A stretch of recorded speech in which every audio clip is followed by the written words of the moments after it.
Paul Kaye was our guest on Tuesday on Fabulous 103 FM. Paul is Her Majesty's Consul to Bangkok and Thailand, and he's based in the British Embassy in Bangkok. He joined us on Fabulous 103 for his first interview since he's been in Thailand, answering questions posed by our listeners. It is Fabulous 103 FM, and today we have a very special guest in the studio, as promised. Well, first of all, hello, Amy. Hello. Who is a bodyguard, just thought I'd tell you that. And also in the studio is the British Consul General, Paul Kaye. Good morning. Morning, Tommy. Yeah. Now, let's see if I can get you a bit louder while I can't hear you. How's that? That sounds good to me. There you sound much better, yeah. Yeah. Are you the Consul General? No, I'm not. I am Her Majesty's Consul. Like a Granada, but the lower version, yeah? Better version. Smaller engine. Better version. Yes, yeah. Okay. What is More the difference market. between a Consul General and Her Majesty's Consul? Consul Generals look after our consulates, which are like the branches of an embassy. And HM Consul, I've been sent here to look after the consular team. So I get a commission from the Queen. That's why I'm Her Majesty's How much Consul. percent? What percent is the commission? That'll be telling. Paul, I've got to ask you, because you just started the job. Yeah. How long have you been in Thailand now? We arrived here on Friday the 13th of July. Friday the 13th? Yeah, good start. That's a good start. Yeah. Okay, so you got your feet under the table now. A little bit, yeah. But obviously you're not new to the consul business. No, that's right. I've come from Beijing. I was the regional ops manager for 5 countries based in Beijing. Did you work with the ambassador there? He was there, wasn't he? Wasn't he in China? Which ambassador? Yours. Oh, Brian. Yeah, he was down in Shanghai. Right. Yeah, that's right. Yeah. I think he left before I arrived. Okay. Yeah.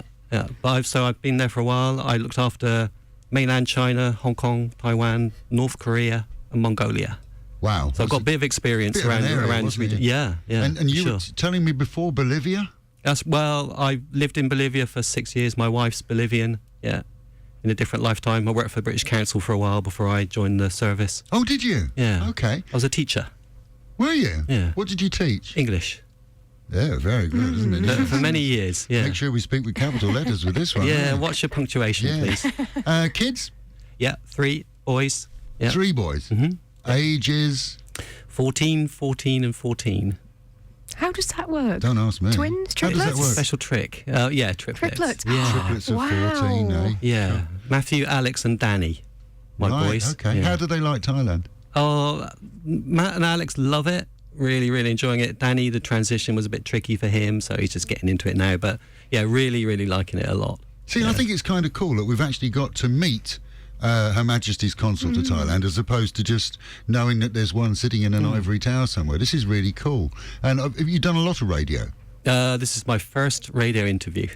Never been on radio before. I promise, He Tommy. doesn't know what he's in for. I was You don't believe me, do you? You're looking at me like, because he's nah, good, nah. isn't he? He's good, isn't he? He really is good. More professional than you, Tommy. We were looking out the window. That's not Is there, difficult. is there a vacancy or anything? Yeah, take over now, honestly. Yeah, It's all right. I'll easy. get behind the desk. I've got some good tunes. We were looking out of the window for the Jaguar with the flag on the front and the bodyguards in the thing, and you turn up in a beaten-up old 4-wheel drive with Amy as a bodyguard. We're really disappointed. We thought you were special. Well, that's the budget I've got for consulate, you see. We spend all our money on our customers, on British nationals. We don't spend it on my transport or my security team. Okay, so on last series, just finding out the differences in the job and everything else. Yeah. What is the difference between a consul and an ambassador?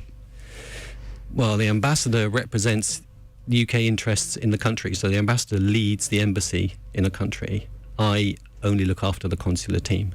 Okay, so the consular team is part of the embassy team. That's right. Yeah. So the ambassador's like my boss. Right. Yeah, but Now, leads the whole team. he was a consul in his life before. He was wasn't he was the consul general in Shanghai, wasn't he? Yeah, that's right. Yeah. So obviously and the became next ambassador. step for you is you'll be the ambassador of some little country that nobody's heard of. That's yeah, the plan, I won't name any, but yeah. You got a list. So how did you? Let's just think. Okay, I'm looking for a move. Thailand. Oh yeah, let's go to Thailand. Did they, like in the Foreign Office in London, does some little bod type up with a typewriter, vacancy available, Bangkok, and then they pin it on the board and you all go and have a look, see what's available? How Pretty much, yeah. How did you end up here? The board is a website, but yeah, that's pretty much it. I mean, it's an open market now for jobs, so you have to You have to put in an application. You have to interview. You compete with other people. Really? Yeah. Even people that are not working for the Foreign Office at the time? If we can't find anybody internally, then we'll go external. So there are jobs advertised externally. Other ministries, other government departments first of all, and then wider afield. Yeah. Paul Kaye, the best you can get, according to the interviewers in London. Yeah. How long are you going to be based here? 4 years. It is a 4-year plan. Yeah, 4-year posting. Yeah. So what are you lots of looking time. to achieve in Thailand that has not been achieved so far? Oh, I think I'm looking to continue what's been achieved so far and making it even better. If you had one thing, one goal, one single objective that you would like to say that the embassy or the consular team had achieved in the first 4 years, your 4 years, what would it be? I would like, my personal goal is, and this is slightly selfish, and it's because I'm a manager, my personal goal is I want everybody who works for me to do a great job because we're supporting them and they're happy in their work. And I think if my team are happy in their work, they provide a great service to the British nationals. That's my goal as the leader of the team. And what would you like to achieve for the great unwashed, which is us, the Brits that live here? I'd like to, well, several things. I'd like to really cut down on the number of people that overstay so they don't end up in the IDC. I want to make sure, down here, for example, I want to make sure that everybody who is in care homes, for example, down here is properly supported, safe, not vulnerable to anything. I want everybody to be able to access all our services effectively and easily. There's a lot that I want to do while I'm here. But as I say, continuing the work that others have done before me. Yeah. Excellent. How many people have you got posted around the country?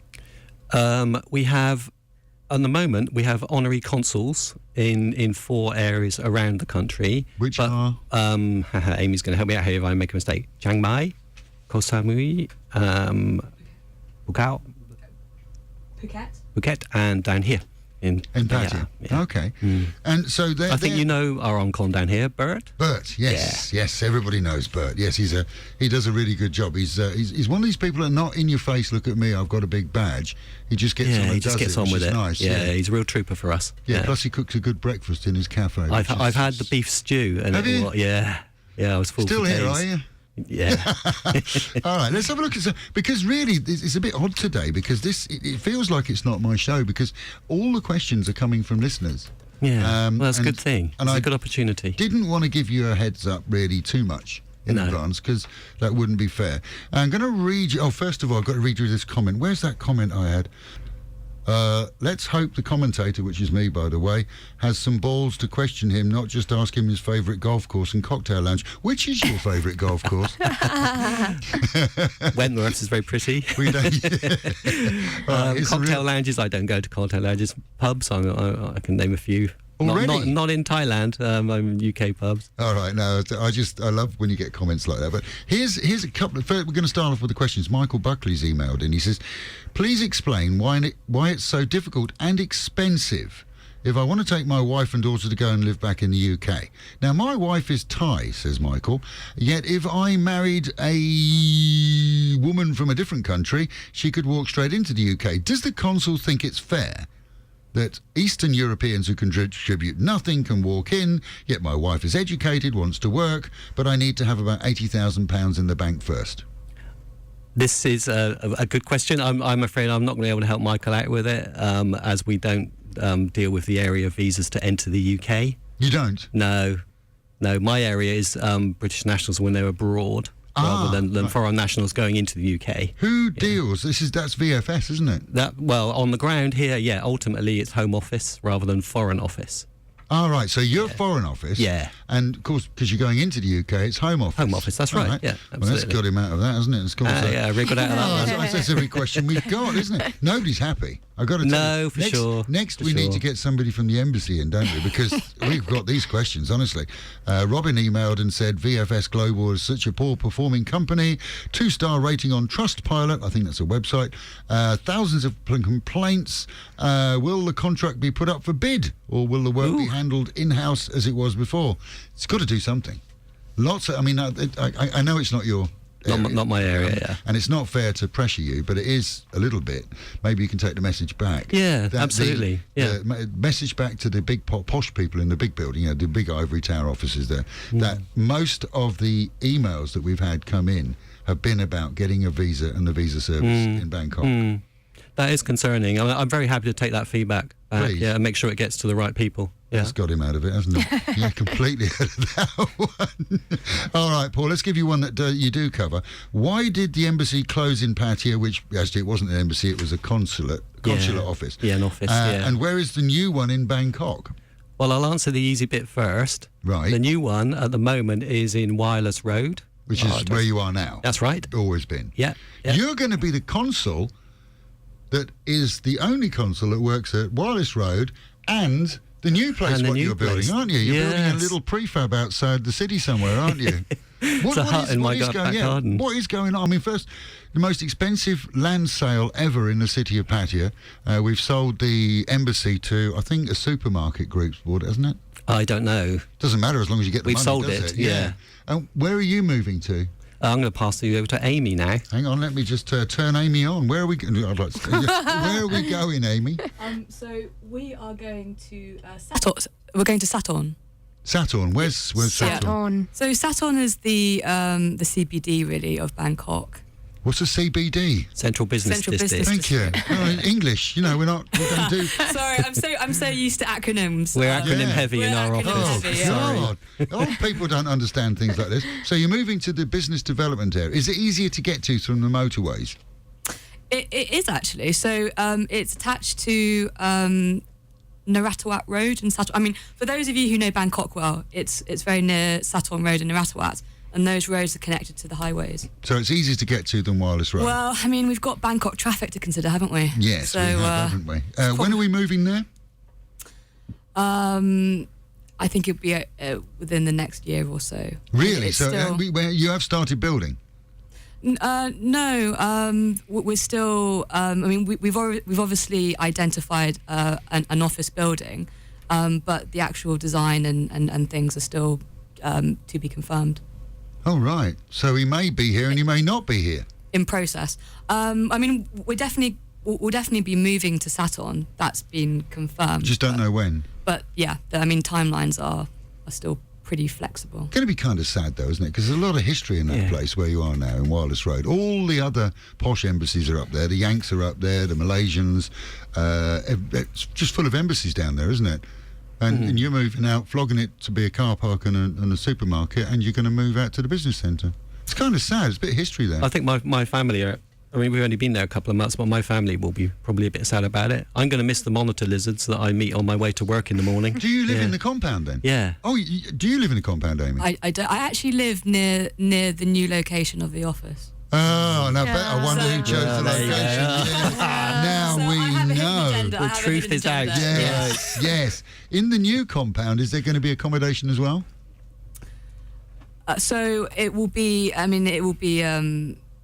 There won't be a compound. It will. You know, it's an office location. It's an office block location. No. So it's the. In Saturn, it will be an office location. So we're currently looking at accommodation for the diplomats. So we're going from the dream of our man in Bangkok, our man in Havana, in a linen suit, with the embassy, with the gardens all around, to an office block. Well, I mean, the location actually shouldn't really matter because we're not. You know, on the surface, it may look like we're cutting back. We're cutting back, but we're absolutely not. What's you going to do with the money that's left over? Where does it go? Well, the money. So this is, you know, we constantly reassess our estate to make sure that it's value for money. That wasn't a fair question, was it? Taxpayer. That really wasn't a fair question. Well, no, but I mean, I'm happy to answer it. There must be a bit left over. Well, it gets reinvested in our estate. As you'll have seen from the headlines, you know, the FCO is expanding in some new areas. Yeah. Which areas are you expanding? Well, we're opening new embassies, aren't we? Oh, right, in other countries. Yeah.